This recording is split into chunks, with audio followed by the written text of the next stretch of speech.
Lâchez vos illusions. Pour ceux qui pensent que les manipulateurs pervers ne sont pas conscients de ce qu'ils font ou qui en doutent, ou encore pour ceux qui ont du mal à concevoir qu'on puisse vouloir faire du mal et rabaisser quelqu'un ou le manipuler. Eh bien, il est temps de lâcher vos illusions et d'ouvrir les yeux sur le monde réel. Les manipulateurs pervers existent. Ce sont des personnes fondamentalement malveillantes. Cette malveillance et cette perversion, c'est-à-dire le fait de se réjouir du malheur des autres, et ce plaisir à leur faire du mal n'est pas fortuit. Il ne s'agit pas d'un dysfonctionnement qui arrive à l'occasion d'une erreur. Il s'agit, au contraire, d'un fonctionnement habituel et normal pour chaque personne perverse.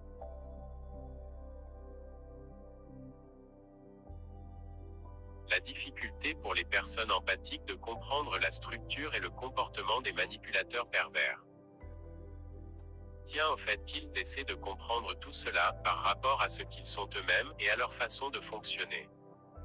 Ils n'arrivent pas à penser et à accepter que l'autre puisse être fondamentalement mauvais. Cela leur semble incroyable. Et même s'ils en font l'expérience, ils n'en reviennent pas. À chaque expérience, ils sont de nouveau dans la sidération. Ils pensent que celui-ci va forcément avoir un déclic un jour ou l'autre. Et comprendre le mal qu'il fait, et qu'à ce moment-là, il se repentira. Ils espèrent ainsi et attendent longtemps cette prise de conscience, et ce dialogue, des excuses. Or, le dialogue sincère avec un échange constructif est impossible avec un pervers narcissique. Jamais vous ne pourrez aller au bout des choses.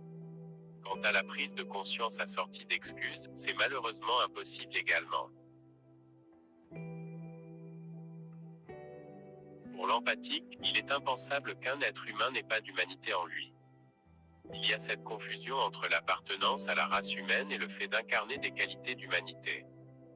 On peut être un être humain et ne pas se comporter avec humanité, c'est-à-dire avec bienveillance par rapport à l'autre.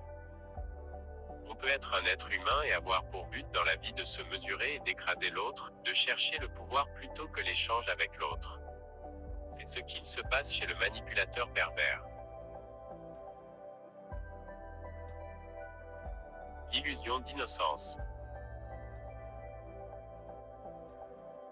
Les personnes empathiques, lorsqu'elles n'ont pas assez d'expérience par rapport au vécu conscient de relations avec des personnes manipulatrices perverses, restent dans cette illusion, dans une sorte de naïveté, que la méchanceté pure n'existe pas. Car ils en sont eux-mêmes dépourvus. Parfois elles veulent rester dans cette sorte d'innocence. Cela peut être dû au fait qu'en continuant à ne pas vouloir voir ou comprendre le mal, on veut montrer par là qu'on reste pur et innocent. Cela peut aussi relever d'un esprit qui ne veut pas s'ouvrir, ou qui ne se sent pas capable de lutter et préfère éviter toute confrontation avec la réalité. Il peut avoir mille raisons au fait de préférer se mettre la tête dans le sable.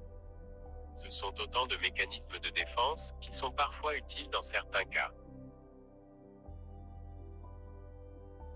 Mais pour les personnes en bonne santé, il faut pourtant ouvrir les yeux et sortir de cette illusion.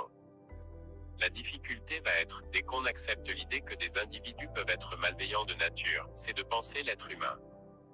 Et pour penser que ce soit possible, il faut regarder l'être humain en face, et donc se regarder en face.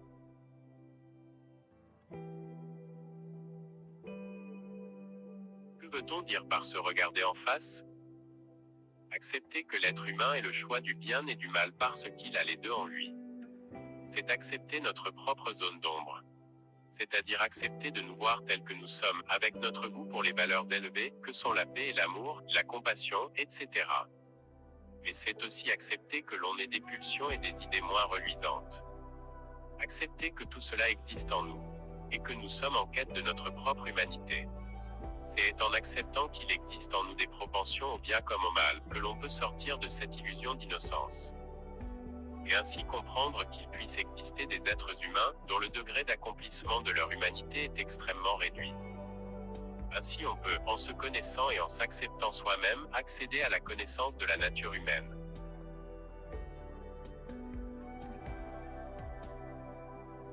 De cette façon, en comprenant que tout existe en nous, mais qu'il ne tient qu'à nous de choisir notre voie, notre chemin, notre but, ainsi, nous pourrons éviter de tomber dans l'amertume. Le risque du désespoir et de l'amertume.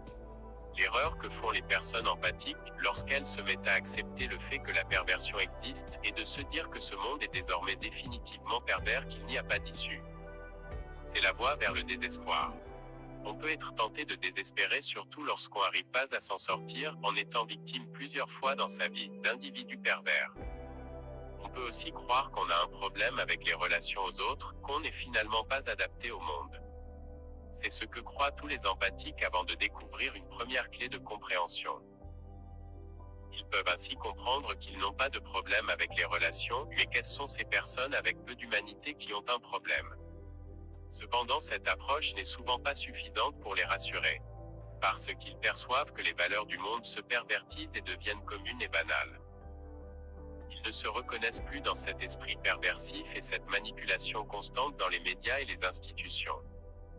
Ils constatent que ce rapport à l'autre perverti devient majoritaire comme une évidence pour chacun, dans le monde du travail et dans tous les aspects de la vie.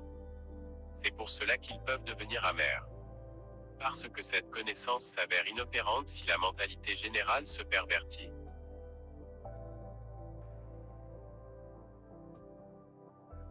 S'il est vrai qu'il y a tout à faire, céder à la tentation de l'amertume et du désespoir, c'est se fermer à la vie et à la beauté qui existent aussi parallèlement.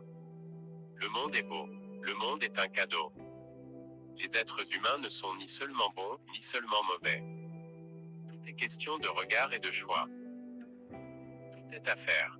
Ainsi, ouvrir les yeux sur le monde et les rapports humains, c'est devenir lucide, éveillé. Cette conscience de ce que nous sommes nous amène naturellement à vouloir agir dans le bon sens. C'est-à-dire à vouloir s'épanouir soi-même tout en étant utile au monde et donc aux autres. C'est une conscience. Celle d'être présent et de vouloir accomplir notre humanité par choix. Alors, l'expérience traumatisante de la rencontre avec les personnes qui incarnent la manipulation perverse prend sens. Elle devient une occasion de sortir du sommeil pour s'élever, de sortir de la victimisation pour devenir responsable du choix de ses relations et de sa vie. Elle devient une leçon de vie. Il ne tient qu'à nous.